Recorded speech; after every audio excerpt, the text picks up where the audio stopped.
جب یہ عقیدہ ہے نفع بھی اللہ کی طرف سے، نقصان بھی اللہ کی طرف سے، نقصان اللہ کی طرف سے ہے تو نفع بھی اللہ کی طرف سے ہے۔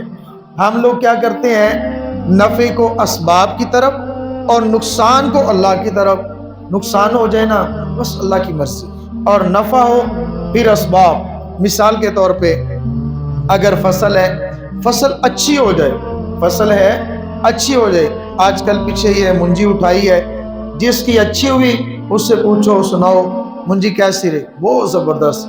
اوسط ٹھیک رہی؟ بہت زبردست۔ کنی ہوئی ہے؟ 50 من۔ اچھا کیویں ہوئی ہے؟ اب وہ کیا کہتا ہے، بیج فلان ڈالا، اتنی دفعہ سپرے کی، اتنی دفعہ کھاد تھی، پانی خشک ہونے نہیں دیا، میں نے بڑا خیال کیا ہے، میں نے سپرے کیا، میں نے یہ کیا، ہم نے یہ کیا وہ کیا۔ ٹھیک ہے، اگر اسی بندے کی وہی منجی اور اسی کے اس طرف ایک رقبہ تھا، اس طرف دوسرا رقبہ ہے، وہاں سے کچھ ٹھیکہ بھی نہیں پورا ہوا، خرچہ بھی نہیں پورا آیا، اس دفعہ تے اپنے ہی پورے کارجے تے بڑی گل ہے، وہ نقصان کیویں؟ بس اللہ دی مرضی، بس اللہ دی مرضی۔ یعنی دیندار ہے، شکر یہ کہا کہ اللہ کی مرضی۔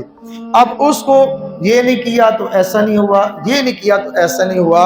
ہم لوگ نفع کو اپنی طرف اسباب کی طرف منسوب کرتے ہیں، اور نقصان ہو تو اللہ کے کھاتے میں ڈال دیتے ہیں۔